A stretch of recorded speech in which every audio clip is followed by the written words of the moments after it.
The year was 2004. I was just another British kid, barely over 10 years old. Like a lot of British kids obsessed with football. Just another soccer fiend. And that's when it happened. That's when my dad turned on that TV set. And that's when I first saw a Steve Nash, Amari Stoudemire pick and roll.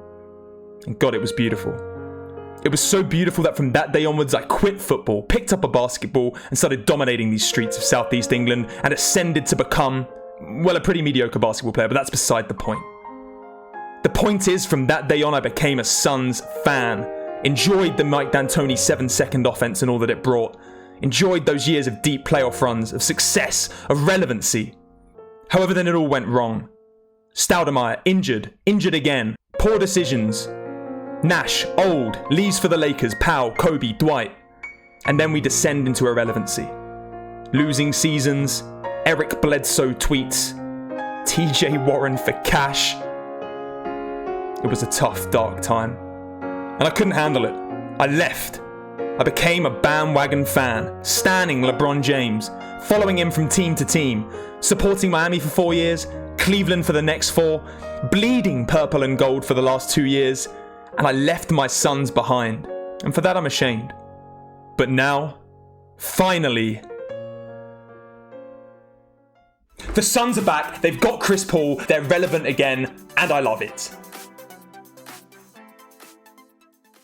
What's going on? Welcome back to the channel. I'm James, and man, it is trade season and stuff is already kicking off. And while I definitely find this, and this pretty damn interesting, the one that caught my eye as a Suns fan who's been in hiding for the past almost decade was this. Yes, the Suns, of course, signed Chris Paul. And this intro's already been long enough, so I'm going to keep this short and sweet. I think it's a really cool trade, a really fun trade, and he's a really solid fit. And I also think the Suns have kind of two choices of where they go from here. They can either just let Chris Paul come into the team, lead, get them to the playoffs, get Devin Booker and Ayton some solid playoff reps and experience, build a winning culture, and do all of that good stuff. Or, option number 2, which I'm going to explore in today's video, they could just say, hey, we've got a 35, 36-year-old Hall of Fame point guard on our roster right now who wants to win a championship. Let's keep going. Let's go all in. Let's make win now moves and keep upgrading this roster to make it a contender. Obviously, they're still quite a way away from being a legitimate championship contender, but I think they've got assets. I think they've got some stuff that they could do. And today I'm going to try and do just that. So we're going to do another one-off season rebuilding challenge where we get 1 off season and 1 full season to make 5 realistic trades maximum to turn this squad into a contender led by Chris Paul. All right, that's enough intro. Let's hop into the video. Okay, here we are in the 2020 offseason, and here is the trade. We've got Chris Paul and Abdel Nader coming to our Suns squad, and damn, Sam Presti is at it again. He's got another first-round pick. He's got Jalen McHugh and Ty Jerome, both young pieces to develop. Rubio is, realistically in this trade, he's salary filler. And Kelly Oubre, who, the Thunder could either keep him. I think it's more realistic that they trade him at the trade deadline to a contender for another first-round pick. And man, they're just going to keep stockpiling assets. So I think this is a win-win for both sides. Let's see if it goes through. It does go through. That's perfect. Obviously, the Suns do have this 10th pick as well, which I actually had to steal from the Bulls in this sim. But in real life, they do have this 10th pick. Honestly, I think they're just going to draft somebody with it and develop them. However, we're in win now mode right now, so I think I'm going to trade the pick. I don't think the Suns will do this in real life, but I'm going to trade the pick. I'm not sure what for yet, but I've got a few pieces on this roster and I've got a few ideas. All right, do you know what? There's no trades I actually like there, so I'm just going to draft somebody. Let's draft somebody, and then honestly, I might flip the person I draft. But yeah, let's see who's there at number 10. Let's see who's there at number 10. We'll go with that for now. Ooh, Jalen Smith, Obi Toppin, Denny Avdia. There's some good names here. I was going to try and sign maybe like a Christian Wood in free agency, but Obi Toppin, he's projected to go 4th overall. I think I've got to take him. I'm taking Obi. Let's go. Let's bring Obi in. He might play. I don't know. We might trade him. We'll see. But this is a great pick. I'm glad he fell. Okay, it's a 76 overall, so that's not bad. Like, he's a solid rookie, but I don't know if he's ready to win now, so we may still trade him. Either way, it's a great pick. Okay, free agency. And it looks like Dario Saric is probably the only guy we kind of care about. But realistically, let's just have a look at how much cap space we have. Like, who is available to us? Apparently not much. That is what we call the Chris Paul effect, I think. Yeah, minus 12 million. That'll be the Chris Paul effect. That is kind of the downside of trading for a Chris Paul. All right, we're going to have to make some moves around the fringes then for sure. Yeah, we'll start with Joe Harris. He's got no offers, so we'll bring him on in a nice, cheap sort of 2-year team option, something like that. We'll see how that goes, and we'll probably bring back Saric as well. Can we keep the rights on Baines? No, we can't. Javon Carter, we can probably renounce. Saric, I'd like to keep. You're kidding me. I can't have Joe Harris and Saric. Wow, okay, this is tough. I'm just going to take Joe Harris then. Whatever. I'm going to have to renounce the rights to everybody else, and we're going to have a very shallow team. I'm already kind of nervous, to be honest. All right, what have we got left? We've got Bryn Forbes. We've got Bainesy can come back. I like Bainesy. I'm not even sure if we need a backup center, but at least as a trade piece, we'll bring Bainesy back. And then it's just going to be minimum guys, I think. Yeah, so we've got backup bigs. We've got a backup small fours. Our backup guard situation is tragic. So maybe I'll pick up like one more backup guard on the minimum. Dbook, he can get buckets. We'll bring him in. All right, we'll do that. We'll do that. That'll do for now. All right, training camp. So I'm thinking Deandre Ayton. Let's make sure he's maxed out potential-wise. Up to an A+, that is perfect. Perimeter defense, probably for Booker would make some sense, or perimeter shooting. He's only an A- from downtown, actually. Let's boost his perimeter shooting. And then, honestly, what else do we need? Chris Paul, does he need like an anti-aging serum of some sort? What can we give him? What can we give him? I'll use an untapped potential on Obi Toppin, I think. Like, if we keep him as a bench piece, that'll help, and it might up his trade value if he starts developing or something. I don't know. I'll just use it on him. Does make him an A+. Kind of tempted to keep him. Again, we will see. Okay, so with 4 trades still left to make, here is the squad. We've got Chris Paul, Devin Booker, Mikal Bridges starting, which is kind of tough. Obi Toppin starting, which is also kind of tough. DeAndre Ayton, Baines, Johnson, Harris, Burke. So we've got like all the positions we need. We just don't have the talent we need. And yeah, it's time to make some trades. Okay, so Larry Markkinen had a kind of tough season on the Bulls last year, mainly because Jim Boylan was being Jim Boylan.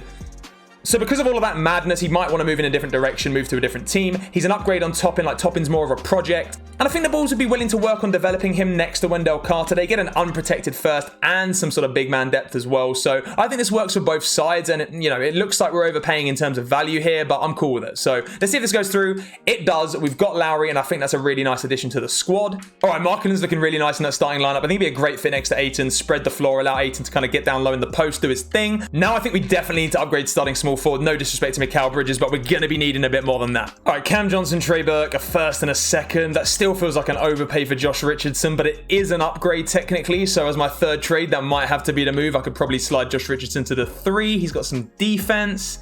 I don't think there's anything else here. Was there? Nah, I've got to pull the trigger on that. All right, we're going to do Josh Richardson. I think it'll be a good addition to the squad. All right, bang, let's go. Do you know what? That is a good balanced starting lineup. It's like two-way player, just scoring machine, two-way player, scorer, two-way player, to be fair. DeAndre Ayton's defense has improved, although he's not a defensive anchor yet. And then a bench, like we've got 2 more trades. The bench is a bit of a mess. I haven't really got anyone assigned at the moment. Mikal Bridges is down here. So yeah, I think the last 2 trades, we're just going to make some bench upgrades and we should be good to go, man. Okay, Devontae Graham is always a fun backup point guard. So let's see if we can snag him. Obviously, Terry Rozier and Graham kind of eat each other's minutes up anyway. So maybe they'd want a wing like Milton. Yeah, shooting guard, small forward, so we could throw him in there as a 2-star prospect. I think they'd want a draft pick for sure if they're giving up Devontae, because he's kind of one of their only talented young players. So I'll offer them a lot of picks, actually. 1st and 2 seconds, Shake Milton. Can I offer them another player, actually? Let's see what else we can offer.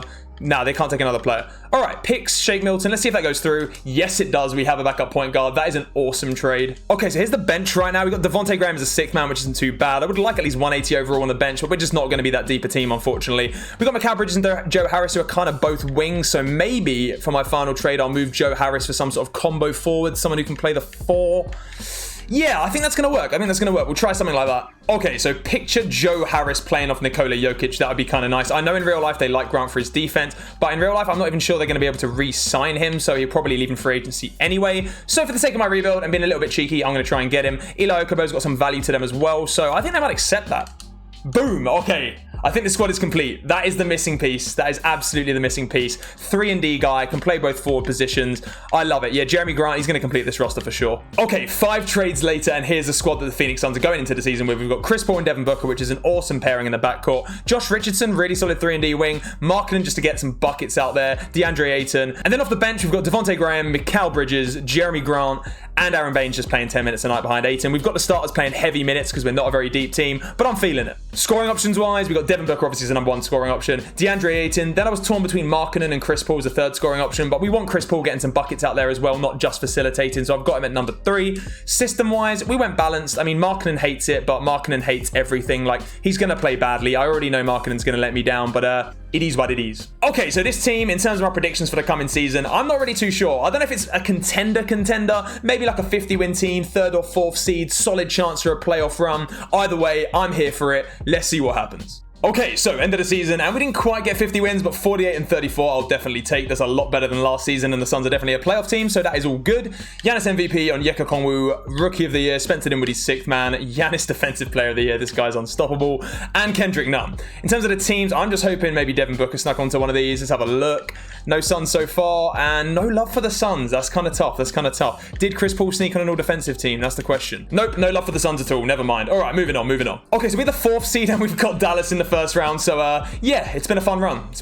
I'm looking forward to losing to Luka Doncic. That's going to be awesome. All right, let's find the player stats, see what's going on, see how the boys did, see how Chris Paul did. 30 a game for Devin Booker. I think this is realistic. I think with Chris Paul, Devin Booker's going to just go to a whole other level. He's going to have a facilitator that's going to get him the rock, get him good looks. He can work off ball. It's going to be glorious, man, honestly. 30 points per game.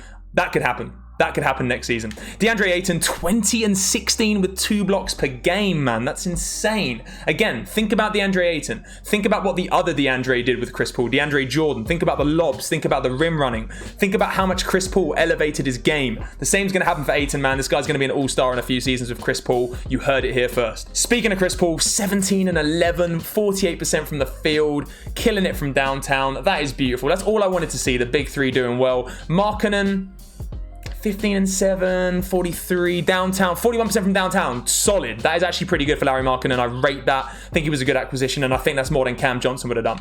Josh Richardson, 12 points per game. Solid efficiency. How did he do from downtown? Not too bad. We'll take that. And the rest of the guys, Devontae Graham filling it up off the bench. Jeremy Grant playing some good defense out there. Aaron Baines being Aaron Baines, and Mikal Bridges. Forgot to change his tendency, so he scored 3 points per game. That's tough. 2K, come on. 33. That is insane. Even as a sort of bench piece defender, he should be in, the sort of 60s range. A lot of tendencies are just too low in 2K. Like Jeremy Grant, he's at least got to be in the 60s. Like, he's not a primary shooter, but he's going to shoot the rock occasionally when he's open. So, yeah, I think that's better. I think that's a lot better. We'll go with that. Okay, Luka, my friend, we meet again. So he's the 2 guard they've got. It's pretty much the same squad. But we all know that Dbook cannot guard Luka Doncic. So we're going to give the old man a chance. So, yeah, Chris Paul and Doncic. Let's see what he can do. And then I don't think I want Markkanen ever guarding Porzingis, so I just want to make sure that Ayton is the one guarding him, and then we should be good to go. Let's see what happens. We'll go simulate round. Hopefully we'll just win. If we beat Luka, man. Come on. Let's go. 3-1. Come on, don't blow it. It's always... Come on. Yes.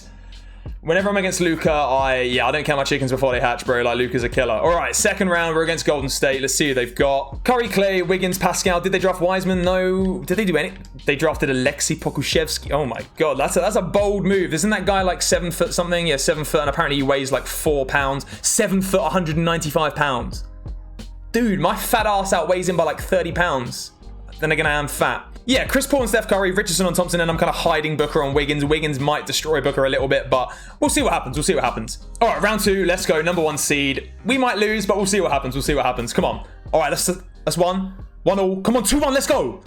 Come on, game 5, this pivotal. Get it, let's go. One more. Yes, that's huge. Took down the dynasty. Let's go. Okay, now we've got the Clippers in the finals. This is where things get really, really scary. Yeah, that's how we're looking. I'm not happy about it. Booker and Beverly, Paul George being guarded by Josh Richardson, and Chris Paul, the diminutive Chris Paul guarding Kawhi. It could be over, but we'll see. Come on, we've come this far. Don't let the Cinderella story end now. Come on, 2-1. Pull it back. Let's go. One more. All right, it was a good run. Fair enough. The Clippers did well. Let's see who wins the finals. At least we can lose to the champions, hopefully. Come on, Clips. Get it done. All right, we lost to the champions. I can deal with that. That was a solid playoff run, to be fair. Okay, so from out of the playoffs last season to 48 wins, a deep playoff run into the conference finals, and dethroning the Warriors as the 1 seed, I would definitely call that a success. Obviously, this team in real life next season probably won't be quite 48 wins in my opinion. I mean, you never know. I'm thinking more like 45, 44 wins, maybe a 7th seed, 8th seed sort of scenario. But again, who knows? This team could exceed expectations. Either way, I'm pretty hyped to see how Chris Paul fits in, how he elevates Booker and Ayton's game, and I'm hyped to see what the real life Suns front office does to build around these guys. So yeah, safe to say I'm going to be dusting off my old Suns jerseys, coming out of hiding and actually repping this team a bit and following this team next season. Really excited to see what they can do, and this trade season's been insane already. I can't wait to see what else happens. And yeah, that's the video, man. Thank you so much for watching. The channel's doing really well at the moment. I'm seeing some growth. I'm seeing the likes. I'm seeing the subs. So please like the video if you like the video. Please subscribe if you're new. And until the next video, goodbye.